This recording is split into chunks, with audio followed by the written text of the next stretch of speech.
आज हमें वो रहस्य जानेंगे जिससे पूरी दुनिया अनजान है। वैसे तो भगवान श्री कृष्ण बहुत चंचल स्वभाव के थे, आपने कथा सुनी ही होगी, पर आप ये जानते हैं भगवान कृष्ण ने अपनी ही बुआ की लड़की से शादी की। आखिर इसके पीछे क्या रहस्य है, आइए वीडियो में जानते हैं। स्यमंतक मणि और सत्यभामा का विवाह, प्रथम भाग। ये कथा श्रीमद् भागवत महापुराण के दशम स्कंद के 56वें अध्याय में विस्तार से वर्णित है। ये कथा केवल एक विवाह की नहीं बल्कि एक महान मणि के रहस्य, एक भयंकर युद्ध और भगवान श्री कृष्ण के चरित्र की निर्मलता को दर्शाती है। स्यमंतक मणि का आगमन। भगवान श्री कृष्ण के मामा सत्राजित नामक एक यादव थे। वे सूर्य देव के परम भक्त थे। एक बार सूर्य देव ने उनकी भक्ति से प्रसन्न होकर उन्हें एक अत्यंत तेजस्वी मणि प्रदान की, जिसका नाम था स्यमंतक। मणि की विशेषता, ये मणि प्रतिदिन 8 बार करीब 170 किलो सोना उत्पन्न करती थी। जहां भी ये मणि होती थी वहां किसी भी प्रकार की दैवीय विपत्ति जैसे महामारी या अकाल नहीं आती थी। हालांकि इस मणि की एक शर्त थी, यदि कोई अपवित्र व्यक्ति इसे धारण करता तो वो तुरंत नष्ट हो जाता था। सत्राजित ये मणि पहनकर जब द्वारका आए तो उनका तेज इतना अधिक था कि लोगों को लगा साक्षात सूर्यदेव स्वयं द्वारका पधारे हैं। लोगों ने श्री कृष्ण को इसकी सूचना दी। मणि के लिए श्री कृष्ण की सलाह। जब श्री कृष्ण ने इस दिव्य मणि को देखा तो उन्होंने सत्राजित को यह सलाह दी कि ये मणि इतनी महत्वपूर्ण है कि इसे यादवों के राजा उग्रसेन को दे देना चाहिए ताकि इसका लाभ पूरे राज्य को मिल सके। सत्राजित का अहंकार। सत्राजित एक लालची और अभिमानी व्यक्ति था। उसने श्री कृष्ण की बात नहीं मानी और उन्हें ईर्ष्यालु समझकर उस मणि को अपने पास ही रखा।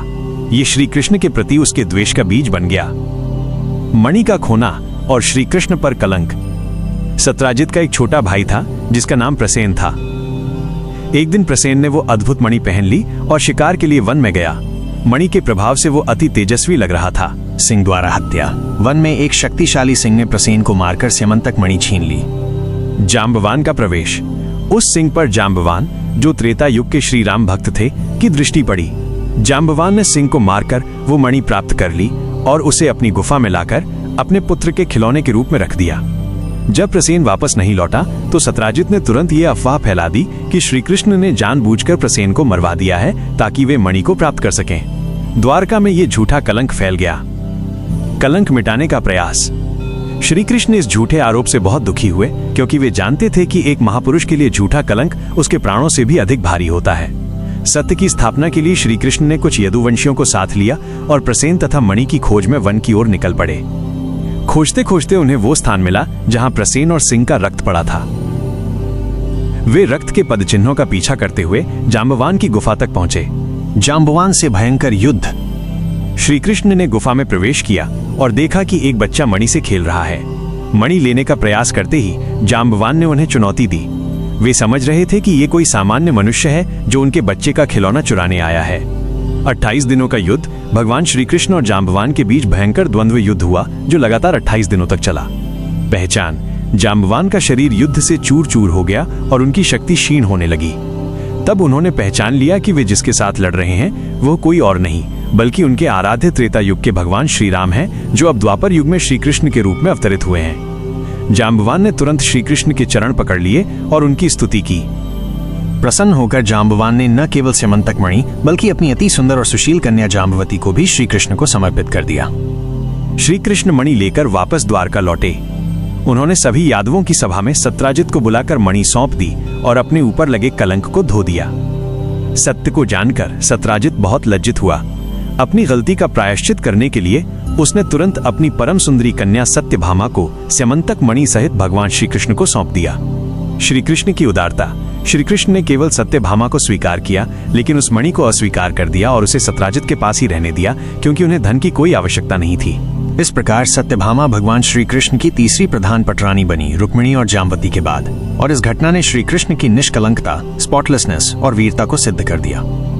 सत्यभामा से विवाह के बाद भगवान श्री कृष्ण ने शेष 2 मुख्य पटरानियों भद्रा और लक्ष्मणा से विवाह किया। इन दोनों विवाहों की पद्धतियां एक दूसरे से भिन्न थीं। भद्रा का विवाह, पारिवारिक संबंध। भद्रा श्री कृष्ण की एक फुआ बुआ श्रुतकीर्ति की पुत्री थी, जिनका विवाह केकय देश के राजा से हुआ था। इस नाते भद्रा और श्री कृष्ण फूफी के बेटे और बेटी थे। विवाह की विधि। ये विवाह प्रेम और पारिवारिक सौहार्द का प्रतीक था। भद्रा के बड़े भाई, जिनमें संतर्दन प्रमुख थे, स्वयं ही अपनी बहन भद्रा को लेकर द्वारका आए। उद्देश्य, उन्होंने अत्यंत आदर और प्रेम के साथ भद्रा को भगवान श्री कृष्ण को सौंप दिया। यह विवाह प्रेम पूर्वक दान की विधि से संपन्न हुआ, जिसमें किसी प्रकार की वीरता या प्रतिस्पर्धा आवश्यक नहीं थी। महत्व: यह विवाह श्री कृष्ण के अपने विस्तृत पारिवारिक और सामाजिक दायित्वों को निभाने का द्योतक है, जहां उन्होंने रक्त संबंधियों को सम्मान दिया और उन्हें अपनाया। भद्रा भी श्री कृष्ण की अष्टपटरानियों में से एक बनी। लक्ष्मणा का विवाह, स्वयंवर और हरण। लक्ष्मणा मद्र देश के राजा की पुत्री थी और उन्हें उनकी शुभ लक्षणों सुलक्षणा के कारण जाना जाता था। लक्ष्मणा का विवाह एक स्वयंवर के माध्यम से तय किया गया था, जिसमें देश विदेश के कई राजा और राजकुमार शामिल हुए थे। स्वयंवर की शर्त: ग्रंथों में इस स्वयंवर की शर्त का स्पष्ट उल्लेख नहीं है, लेकिन ये निश्चित है कि वो शर्त अत्यंत कठिन और शौर्यपूर्ण थी, जिसे केवल भगवान श्री कृष्ण ही पूरा कर सकते थे। हरण की पद्धति: जिस प्रकार गरुड़ ने देवताओं से अमृत को हर लिया था, उसी प्रकार श्री कृष्ण ने वहां उपस्थित सभी राजाओं को युद्ध में हराकर केवल अकेले ही लक्ष्मणा का हरण कर लिया। महत्व: यह पद्धति, जिसे राक्षस विवाह भी कहा जाता था, जब राजा युद्ध में जीतकर कन्या को ले जाता था, क्षत्रिय धर्म के अनुसार पूर्णतः वैध और सम्मानित मानी जाती थी। यह विवाह रुक्मिणी हरण की पद्धति के समान था, जो श्री कृष्ण की अदम्य वीरता और सर्वोच्च शक्ति को दर्शाता है। यह दिखाता है कि जहां धर्म की आवश्यकता होती थी, श्री कृष्ण बल का प्रयोग करने में भी संकोच नहीं करते थे। निष्कर्ष: आगामी कथा की ओर संकेत। इन विवाहों के बाद दशम स्कंध का ये भाग एक बहुत बड़े घटनाक्रम की ओर संकेत करता है। इसी प्रकार भगवान श्री कृष्ण की और भी सहस्रों स्त्रियां, हजारों पत्नियां थीं। उन परम सुंदरियों को वे भौमासुर नरकासुर को मारकर उसके बंदीगृह कारागार से छुड़ा लाए थे। श्लोक 48। ये अंतिम श्लोक अब आपको कथा के अगले और सबसे विशाल भाग की ओर ले जाता है: असुर नरकासुर का वध और 16,108 कन्याओं के सामूहिक उद्धार की महान लीला। नरकासुर वध और 16,000 कन्याओं का उद्धार, भाग 3। नरकासुर का अत्याचार और देवताओं की गुहार। नरकासुर, जिसे भौमासुर भी कहा जाता था, पृथ्वी देवी भूदेवी का पुत्र था, जिसे उसने भगवान विष्णु के वराह अवतार के समय उत्पन्न किया था। अपनी माता के वरदान के कारण वो अत्यंत शक्तिशाली और लगभग अजेय था। असम के प्राचीन नगर प्रागज्योतिषपुर का राजा नरकासुर अत्यधिक अहंकारी और अत्याचारी हो गया था। उसने 3 मुख्य पाप किए थे, जिन्होंने उसे परम शत्रु बना दिया। 1. देवताओं को पराजित करना। उसने वरुण देवता के छत्र, छाता और अदिति देवताओं की माता के कुंडल, कान के आभूषण छीन लिए थे। 2. साधकों को प्रताड़ित करना। उसने महान ऋषि वशिष्ठ का धन और उनके आश्रम की गायें छीन ली थीं। 3. कन्याओं का अपहरण। उसने पृथ्वी के अनेक राजाओं की 16,000 से अधिक परम सुंदरी कन्याओं का अपहरण किया और उन्हें अपने दुर्ग में कैद कर लिया। जब नरकासुर का अत्याचार अपनी चरम सीमा पर पहुंच गया, तो इंद्र सहित सभी देवता द्वारका आकर भगवान श्री कृष्ण के चरणों में गिर पड़े और उनसे प्रार्थना की कि वे अधर्मी नरकासुर का वध करें और तीनों लोगों को उसके आतंक से मुक्त करें। युद्ध की तैयारी और सत्यभामा का संकल्प। भगवान श्री कृष्ण ने देवताओं को आश्वासन दिया और तुरंत नरकासुर से युद्ध की तैयारी की। उन्होंने अपनी प्रिय पटरानी सत्यभामा को अपने साथ चलने के लिए कहा। सत्यभामा की इच्छा। सत्यभामा, जो स्वयं पृथ्वी देवी की अवतार मानी जाती हैं, चाहती थी कि वो युद्ध में अपने पराक्रम का प्रदर्शन करें। साथ ही कुछ ग्रंथों के अनुसार नरकासुर को यह वरदान था कि उसकी मृत्यु केवल एक स्त्री के हाथ से होगी। इसलिए श्री कृष्ण ने अपनी शक्ति सत्यभामा के रूप में प्रकट की। प्रस्थान। भगवान श्री कृष्ण अपने सारथी दारुक और सत्यभामा के साथ अपने दिव्य रथ गरुड़ पर आरूढ़ होकर प्रागज्योतिषपुर के लिए रवाना हुए। प्रागज्योतिषपुर पर आक्रमण। नरकासुर ने अपने नगर प्रागज्योतिषपुर के चारों ओर ऐसी भयंकर सुरक्षा व्यवस्था कर रखी थी, जिसे भेदना किसी के लिए भी असंभव था। उसमें 4 प्रकार के दुर्ग थे: जल दुर्ग, चारों ओर गहरे पानी की खाई; शस्त्र दुर्ग, अग्नि शस्त्रों और खतरनाक शस्त्रों से सुरक्षा; वायु दुर्ग, वायु के माध्यम से सुरक्षा का घेरा; पर्वत दुर्ग, बड़े बड़े पत्थरों और पहाड़ियों से सुरक्षा। इनके साथ ही मुर नामक एक शक्तिशाली राक्षस नरकासुर का सेनापति भी 5,000 भुजाओं और 1,000 सिरों के साथ सुरक्षा कर रहा था। दुर्गों का भेदन। श्री कृष्ण ने अपने दिव्य शस्त्र सुदर्शन चक्र का प्रयोग करके पल भर में उन सभी दुर्गों को भेद डाला। उन्होंने मुर दैत्य और उसके पुत्रों सहित नरकासुर के सभी सेनापतियों का वध कर दिया। नरकासुर का सामना। अंत में नरकासुर स्वयं युद्ध के मैदान में आया। नरकासुर का वध। युद्ध अत्यंत भयानक था। नरकासुर ने अपने शक्ति अस्त्र से श्री कृष्ण पर प्रहार किया, लेकिन वो प्रहार भगवान को छूते ही निष्फल हो गया। श्री कृष्ण का लीला विश्राम। युद्ध के बीच में ही लीला करते हुए श्री कृष्ण ने कुछ क्षण के लिए विश्राम करने का नाटक किया और रथ में थोड़ा झुक गए। सत्यभामा का आक्रमण। इस क्षण को देखकर सत्यभामा क्रोधित हो गईं। उन्होंने अपना धनुष उठाया और एक तीव्र बाण से नरकासुर के सिर पर प्रहार किया। नरकासुर जो अपनी माता के वरदान से सुरक्षित था, एक स्त्री के हाथ से वध होने की नियति को पूरा करते हुए मारा गया। पृथ्वी देवी की स्तुति। नरकासुर के वध के बाद उसकी माता पृथ्वी देवी प्रकट हुई। उन्होंने श्री कृष्ण की स्तुति की और उन्हें अदिति के कुंडल और वरुण का छत्र आदि वापस सौंप दिए। 16,000 कन्याओं का उद्धार। नरकासुर को मारकर श्री कृष्ण ने उसके महल में प्रवेश किया। वहां उन्होंने 16,108 अत्यंत सुंदर राजकुमारियों को बंदीगृह में पाया। कन्याओं की दुर्दशा। नरकासुर के स्पर्श से वे सभी समाज से बहिष्कृत मानी जा चुकी थी और लोक लज्जा के कारण उनका जीवन अत्यंत कठिन था।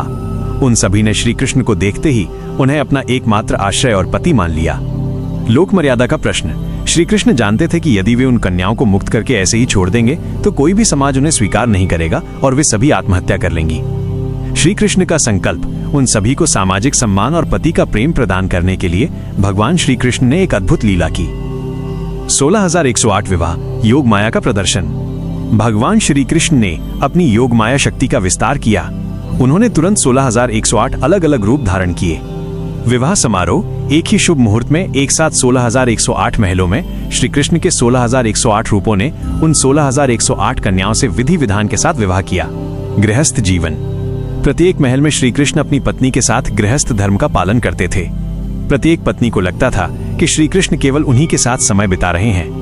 इस प्रकार श्री कृष्ण ने एक ही क्षण में अपने अद्भुत और असीम स्वरूपों से धर्म की रक्षा की, सामाजिक न्याय स्थापित किया और 16,000 कन्याओं को पति और सम्मान प्रदान करके उनके जीवन को सार्थक बनाया। यह है दशम स्कंध में वर्णित नरकासुर वध और सामूहिक विवाह की कथा, जो श्री कृष्ण के सर्वशक्तिमान और परम दयालु स्वरूप को सिद्ध करती है। आपने भगवान श्री कृष्ण के 3 मुख्य विवाहों और नरकासुर के वध के बाद 16,108 कन्याओं के उद्धार की कथा सुनी। अब श्रीमद् भागवत महापुराण के दशम स्कंध में वर्णित कथा का अगला भाग भगवान श्री कृष्ण के विशाल परिवार और संतान प्रस्तुत है, जिसे आप भाग 4 मान सकते हैं। भगवान श्री कृष्ण का विशाल परिवार और संतान भाग 4। नरकासुर वध के बाद भगवान श्री कृष्ण 16,108 पत्नियों 8 पटरानियों सहित के पति बने। एक ही समय में अपनी योगमाया के बल से वे प्रत्येक पत्नी के साथ उनके महलों में गृहस्थ जीवन का निर्वाह करते थे। 1. संतान की उत्पत्ति का रहस्य। 8 मुख्य पटरानियों रुक्मिणी, सत्यभामा, जाम्बवती, कालिंदी, नागनजिति, भद्रा, लक्ष्मणा और मित्रविंदा में से प्रत्येक से श्री कृष्ण को 10-10 पुत्र उत्पन्न हुए। ये जानना महत्वपूर्ण है कि प्रत्येक रानी ने श्री कृष्ण के वास्तविक आध्यात्मिक स्वरूप से संबंध स्थापित किया था, जो एक ही समय में कई स्थानों पर उपस्थित हो सकता है।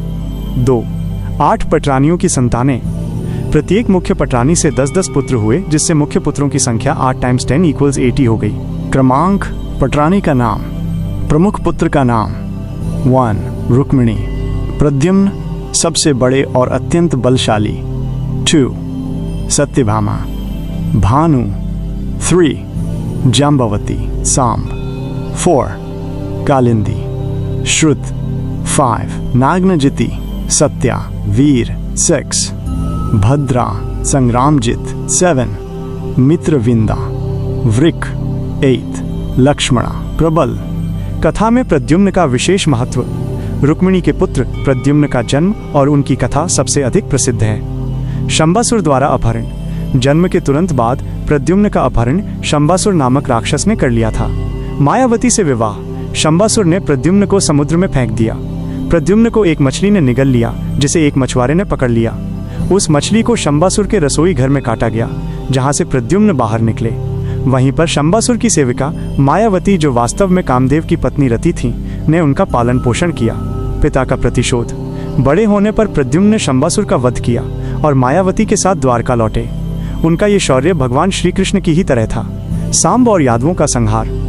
जाम्बवती के पुत्र सांब भी अत्यंत प्रसिद्ध थे, लेकिन उनकी एक शरारत यादव कुल के विनाश का कारण बनी थी।